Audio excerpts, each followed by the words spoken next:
I came home on a quiet Tuesday evening in Cedar Hollow, Tennessee, expecting nothing more than dinner, a little small talk, and an early night.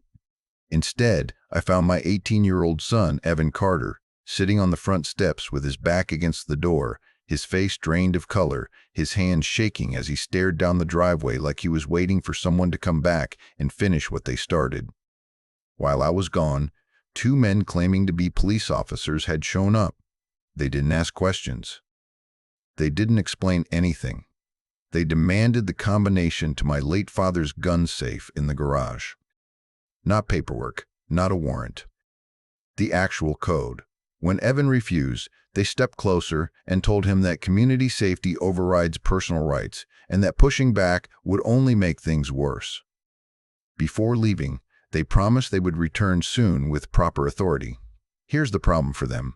I'm not just a quiet dad who keeps his head down and avoids HOA drama. I'm Deputy Chief Nathan Cole with the United States Marshals Service. And those men standing in my driveway? They weren't real cops. They were the first move in a homeowners association scheme that would spiral into fake badges, forged documents, and an attempted kidnapping, all because our corner property suddenly became very valuable. If you want to hear more true stories like this, make sure you hit that subscribe button to HOA Update and tell me in the comments, where are you watching from? I need to explain a few things about who I am and why our house in Cedar Hollow mattered so much to the people who came knocking that day. My family has lived on that corner lot for longer than most of the HOA board members have even been alive. My father built the house himself back when this neighborhood was nothing but dirt roads, open fields, and a few stubborn families who wanted space and privacy. That house wasn't just wood and drywall to us. It was where I learned how to work with my hands, where Evan learned how to ride a bike, and where every major moment of our lives seemed to leave a mark on the walls. When my father passed, everything was done by the book. The property transferred cleanly to my son. The hunting rifles he left behind were legal, documented, and stored exactly how the law requires. I didn't just assume that part was handled correctly. I made sure of it myself. Proper storage, proper records. No gray areas. I've spent my entire career enforcing the law, and the last thing I would ever do is cut corners inside my own home.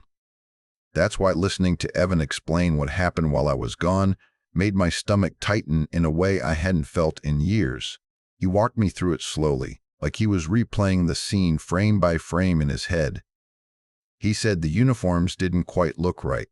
The shirts were slightly different shades. One patch was crooked. The badges looked shiny and cheap, like something ordered online instead of issued by a department.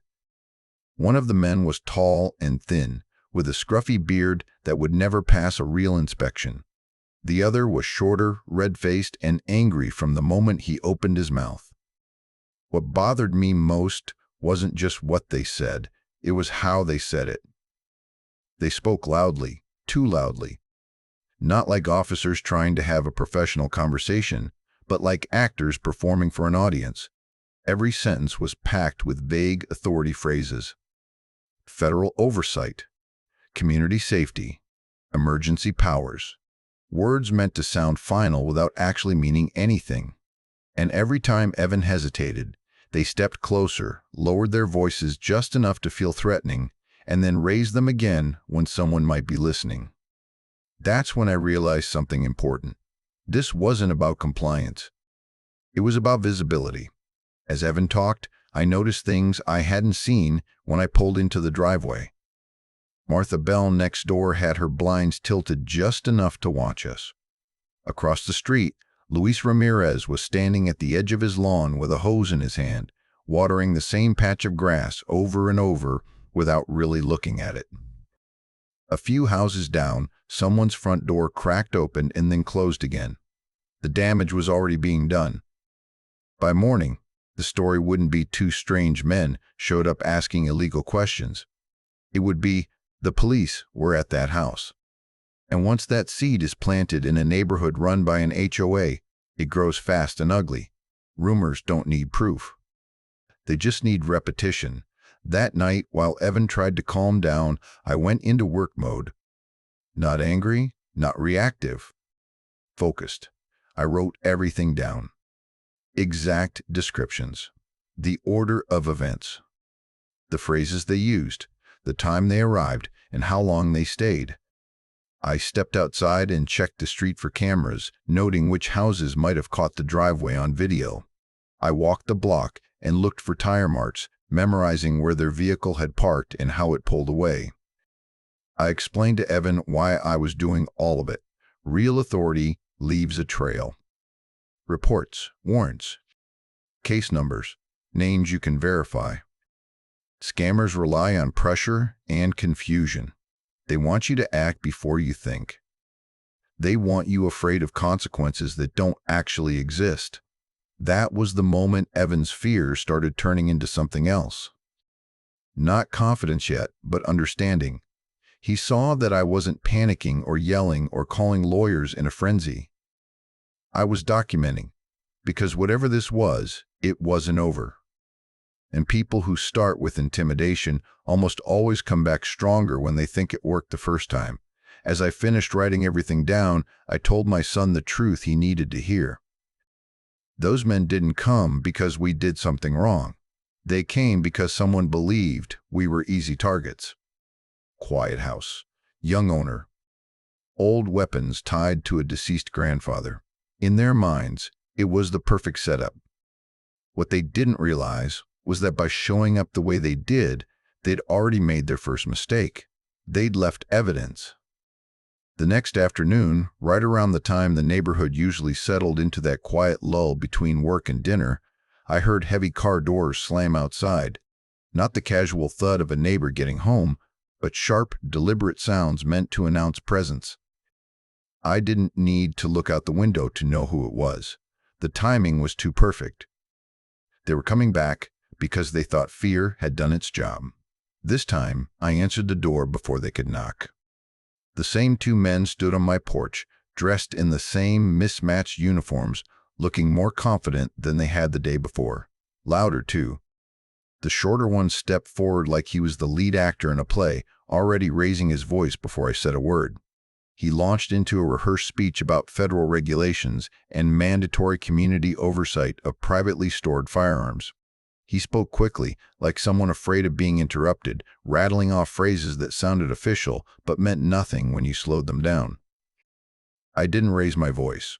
I didn't argue. I asked a single question. Where's your warrant?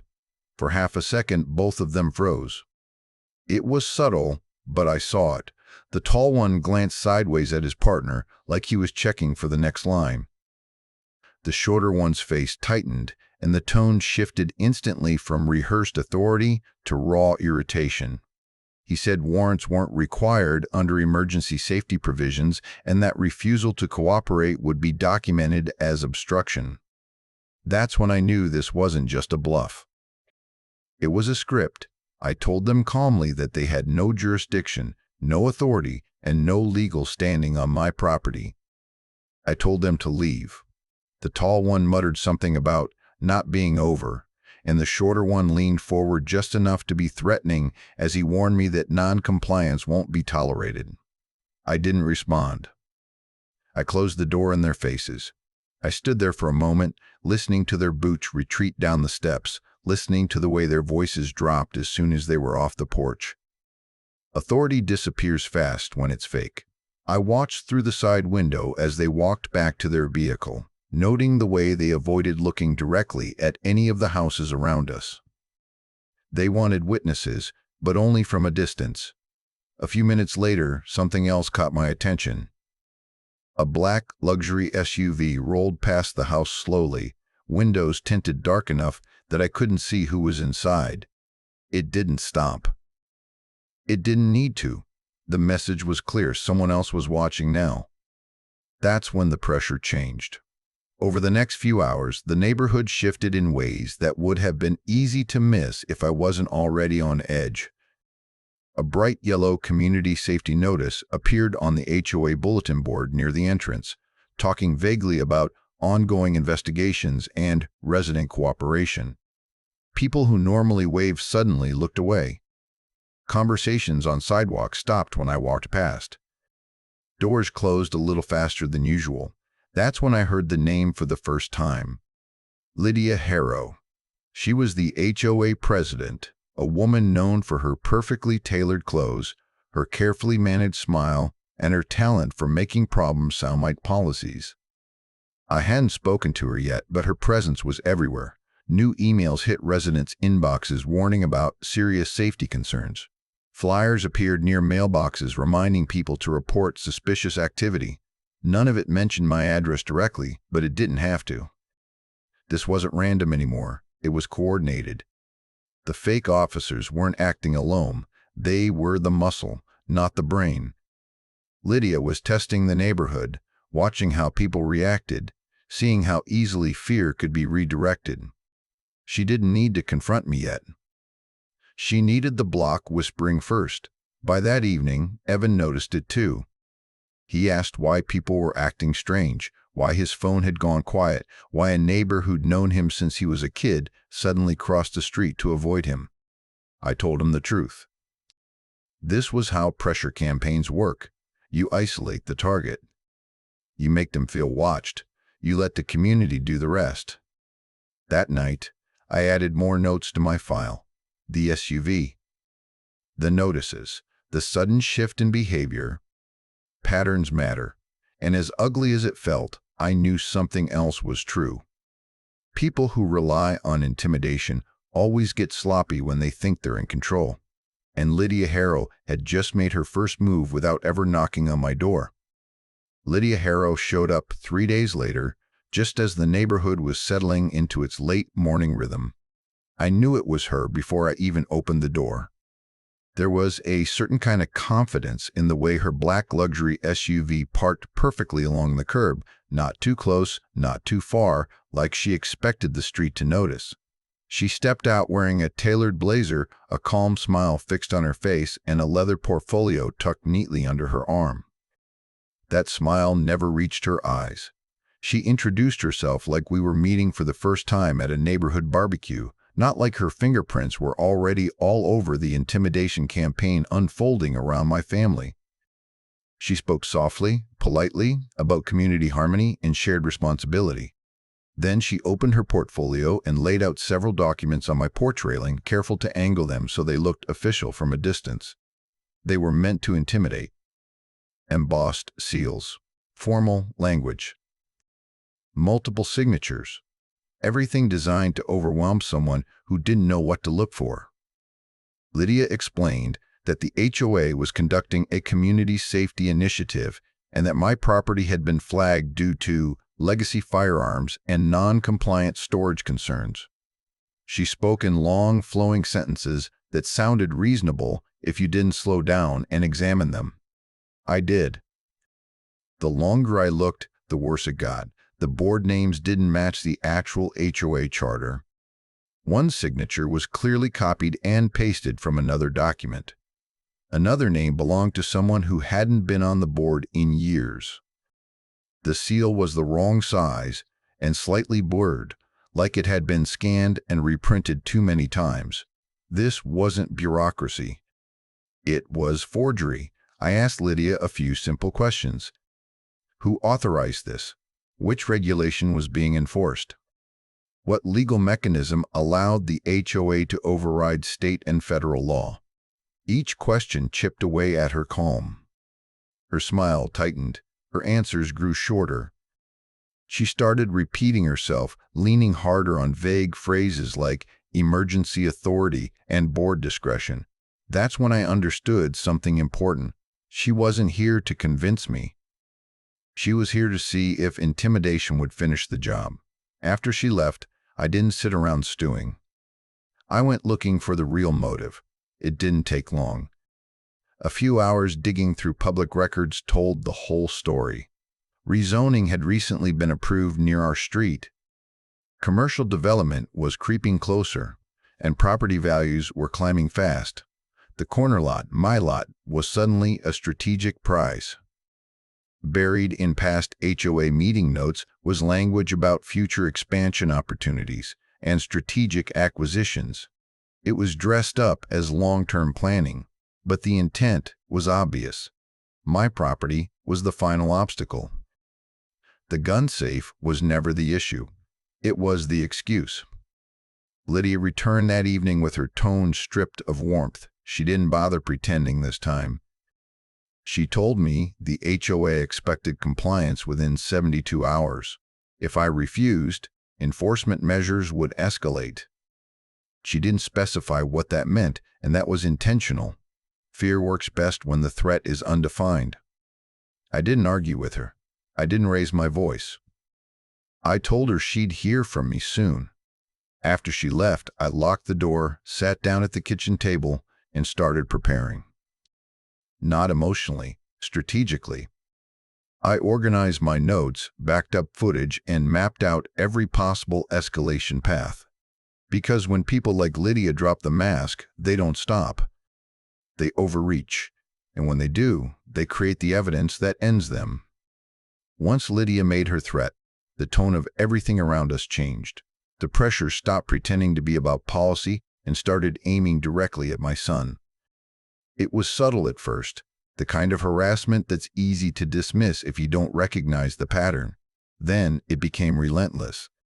Anonymous emails were sent to Evan's college, warning administrators that he might be a safety concern due to ongoing investigations.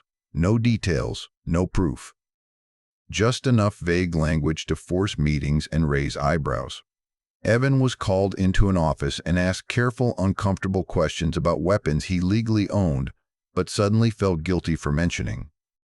He came home that afternoon quieter than usual, shoulders slumped like the ground under him had shifted. A few days later, his manager at the sporting goods store pulled him aside. Someone had called in, claiming Evan was unstable and dangerous. Again, nothing concrete. Just fear dressed up as concern. His manager didn't fire him, but the damage was done. His hours were cut. The message was clear. This wasn't about rules anymore. It was about pressure. Around the neighborhood, HOA volunteers started appearing at odd hours, phones held up, photos taken from across the street, clipboards carried like props. Every time Evan stepped outside, he felt eyes on him. The house that had always felt like home suddenly felt exposed, like we were living on a stage. That was when Evan broke. One night, sitting at the kitchen table, he finally said what they wanted him to say. He asked if giving them the safe code would make it stop. He wasn't scared of the safe. He was scared of losing his future, his education, his job, his place in the community. Watching him say that hurt more than any threat they'd made. That's when I brought him into the plan. I told him something he needed to hear. Bullies rely on panic. Extortion relies on isolation. And authority without proof collapses the moment it's challenged properly. I showed him everything I'd been documenting. Every visit, every flyer, every email, every vehicle that lingered too long on our street. I explained why each detail mattered and how patterns tell the real story. Together, we installed cameras that covered every angle of the property, not obvious ones meant to scare people off, but clean, well-placed coverage that captured faces, plates, and behavior. We set up backups, redundancy, timestamps. Evan helped configure them, learning why certain angles mattered and why uninterrupted footage beats dramatic clips every time. I also made calls, quiet ones, not to threaten, not to posture, but to verify. I confirmed the legality of the safe, the rifles, the inheritance. I documented every confirmation. Paper beats intimidation, always has. I reached out to people I trusted, not for favors, but to make sure the right channels were aware of what was happening if things escalated. As the days went on, something changed in Evan. The fear didn't vanish overnight, but it stopped controlling him. He started noticing things instead of dreading them. He pointed out new faces, new patterns. He asked smart questions. He stopped shrinking when the HOA volunteers showed up and started calmly noting the time and direction they left. For the first time since this started, he wasn't being hunted. He was observing. That shift mattered more than any camera or document. Because once someone understands how intimidation works, it loses its power. And the people running this scheme didn't realize it yet, but by targeting Evan, they'd done something irreversible. They'd turned a scared kid into a witness. And witnesses are dangerous. The next escalation came early on a Saturday morning, before most of the neighborhood was fully awake. Evan was the one who saw it first. He stepped into the garage to grab a box and froze. When he called my name, his voice had that tight edge I'd come to recognize. Someone had taped a notice directly onto the garage door. It was printed on heavy paper, styled to look official, stamped with a poorly reproduced federal seal, and titled something that made my jaw clench the moment I read it. It claimed our property and its contents were subject to immediate seizure due to national safety violations. No case number, no judge's signature, no agency contact information that matched reality. Just threats. Big ones. And unlike before, it was sloppy. The language contradicted itself from paragraph to paragraph. The seal was stretched, distorted like it had been copied one too many times. The font changed halfway through the page. Whoever put this together was rushing. They weren't careful anymore. That told me everything I needed to know. They were desperate. I took photos before removing it, making sure to capture the tape, the placement, and the time. Evan watched quietly, absorbing the process without panic. He asked the right questions. Who would ever serve something like this? Why put it on the garage instead of the door? Why no follow-up instructions? Because it wasn't meant to hold up. It was meant to scare, and it might have worked on someone else. A family without context, without documentation, without experience. But fear tactics always get messier when they stop working, and this one reeked of impatience. That afternoon, I made a call I'd been holding back on. I contacted Chief Alan Pierce at the local police department. We'd crossed paths years ago during joint operations, and he was someone I trusted to understand the difference between neighborhood drama and criminal escalation. I didn't exaggerate. I didn't editorialize. I laid everything out calmly. Fake officers, forged documents, coordinated harassment, the intimidation campaign against my son, the fraudulent seizure notice now taped to my garage. I told him I wasn't asking for immediate action. I told him I was warning him, because people running scams like this don't know when to stop. They keep pushing until someone breaks, or until they cross a line so obvious they can't walk it back. And I told him I believed that line was coming soon. Chief Pierce listened quietly. Then he said something that stuck with me. People impersonating authority don't quit, he said. They escalate until they get exposed. We agreed to stay in contact. I sent him copies of everything, timestamps, photos, recordings. He confirmed what I already knew. None of it was legitimate. None of it carried any legal weight, and if they tried to enforce it physically, that would be a serious crime. That night, the neighborhood felt different again. Not louder. Not more aggressive. Just tense. Like everyone was waiting for something to happen. Cars slowed as they passed the house. People lingered longer at corners. Someone parked down the street longer than necessary with their engine running. Evan noticed it too. He asked me if they were going to come back. I told him the truth. Yes. But not the way they expected, because desperation doesn't make people smarter. It makes them reckless. It convinces them they can skip steps, bend rules, and take shortcuts they think won't matter. And when someone is already willing to fake badges and forge documents, the next step is almost always physical enforcement. That's when the mask slips completely. I double-checked our camera coverage. Every angle was clean. Every feed was backed up. I reminded Evan of what to do if anyone showed up again. Stay visible. Stay calm. Say nothing unnecessary. Let them act. Because at this point, the story wasn't about defending ourselves anymore. It was about letting them finish writing their own confession. As I stood in the driveway later that evening, looking at the spot where the fake notice had been taped, I felt something I hadn't felt since this started. Not fear. Certainty. They were running out of options. And people who feel cornered don't retreat quietly. They make big, irreversible mistakes. I just didn't know yet how far they were willing to go to try to win. It happened on a Sunday afternoon, the kind that usually feels slow and uneventful. Evan was in the driveway, wiping down his truck, when an unmarked dark SUV rolled in and stopped hard behind him. No lights. No sirens, just the sound of gravel crunching under tires and doors, opening all at once. 4 men stepped out. They were dressed in mismatched tactical gear that looked convincing at a glance but fell apart the longer you looked at it. Different boots, different vests. No consistent patches. One had handcuffs clipped to his belt. Another carried a taser openly, like he wanted it seen. They spread out around Evan in a loose semicircle, close enough to block him in but sloppy enough to betray a lack of real training.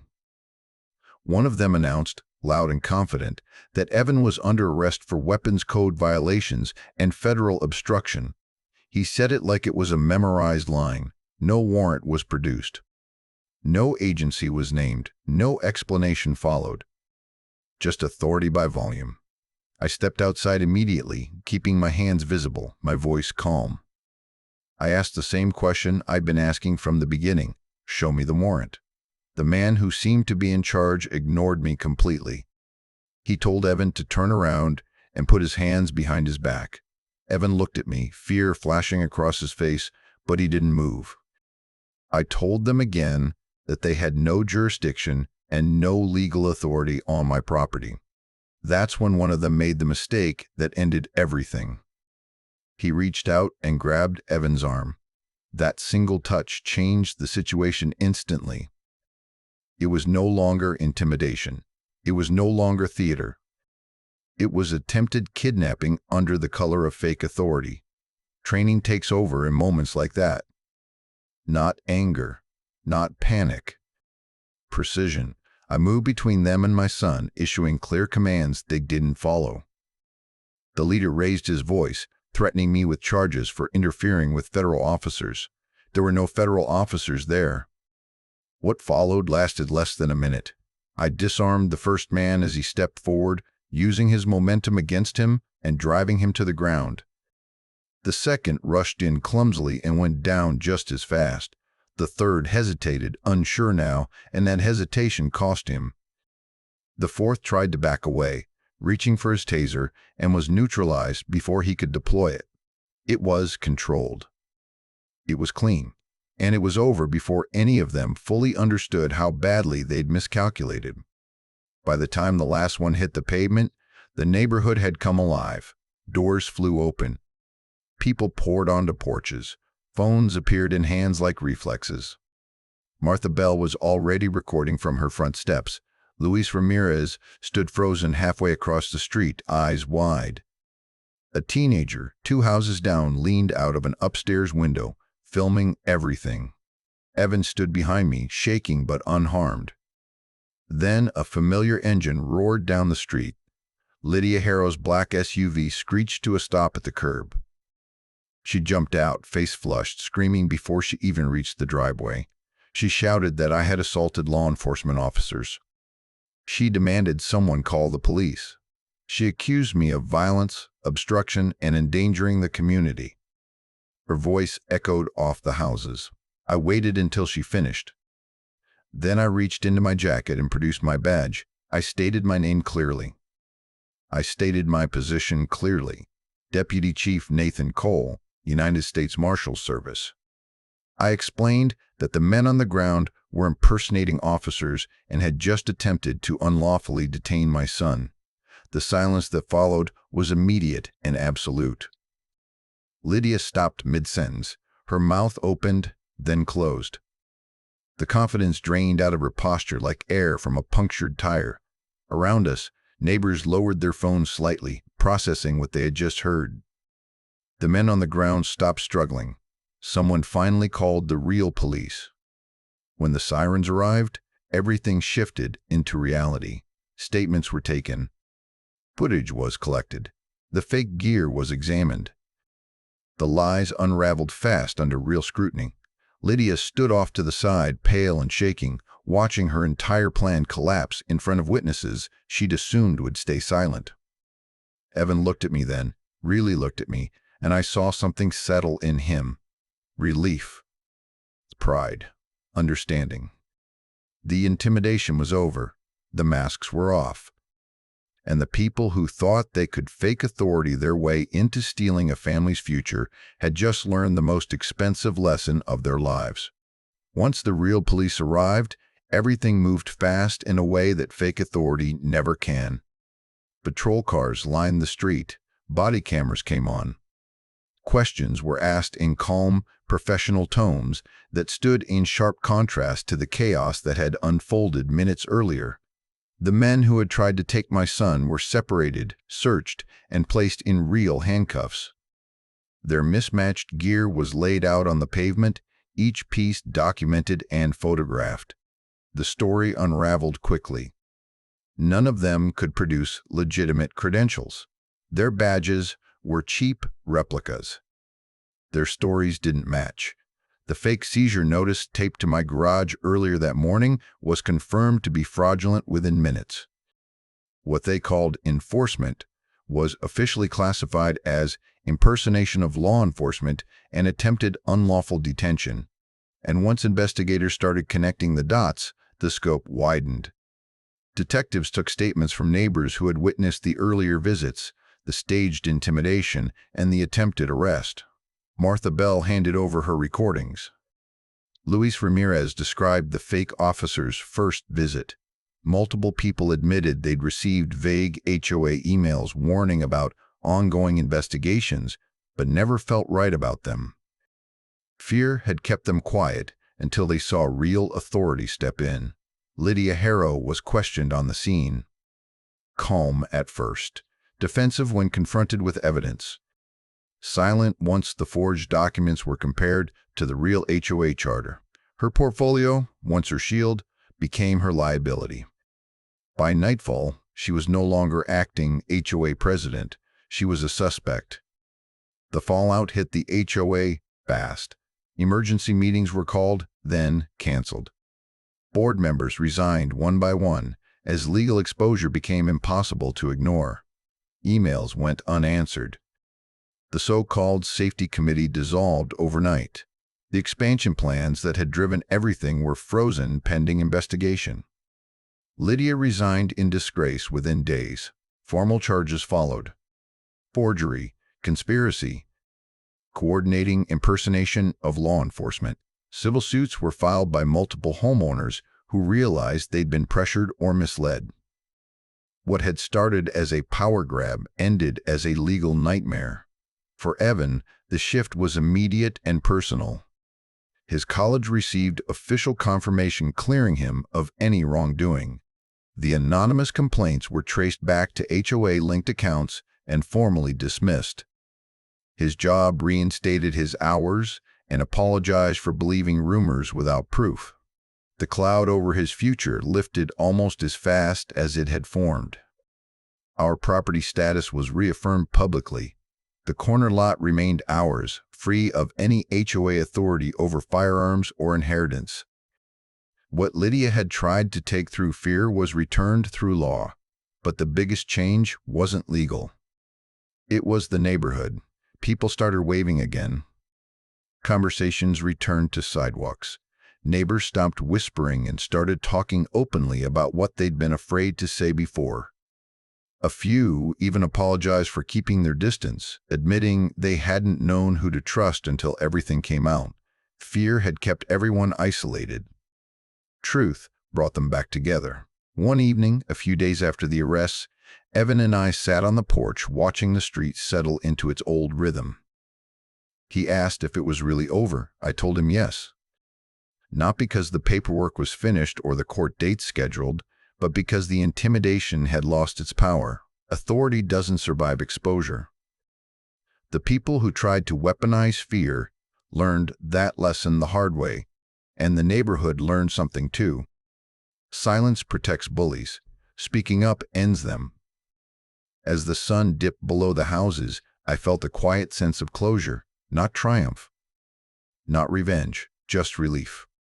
The kind that comes when something broken is finally set right, and for the first time in weeks, Cedar Hollow felt like home again. Looking back now, I still think about how close this all came to ending very differently. If Evan had been alone a few minutes longer, if he had believed the uniforms and the loud voices, if fear had pushed us into reacting instead of thinking. That's how these situations usually end badly, not because the bully is strong, but because the target is rushed into a mistake. What stopped that from happening wasn't shouting or threats or trying to outmuscle anyone. It was documentation, patience, knowing exactly where authority begins and where it absolutely does not exist. Real power doesn't need to hurry you. It doesn't need vague warnings or fake urgency. It comes with paperwork, procedure, and accountability. Bullies thrive in silence. They count on people being too unsure or too scared to question them. Authority, real authority, survives scrutiny. The moment it's challenged properly, the truth comes out. My son learned something through all of this that no classroom could ever teach him. Standing firm doesn't mean standing alone. It means knowing when to observe, when to record, and when to let the people crossing the line finish exposing themselves. He didn't lose his future. He found his confidence, and the HOA learned a lesson too. Pretending to be powerful doesn't make it true. Fake badges, forged documents, and intimidation only work until someone knows their rights and refuses to panic. If you want to hear more true stories like this, make sure you hit that subscribe button to HOA Update and tell me in the comments, where are you watching from?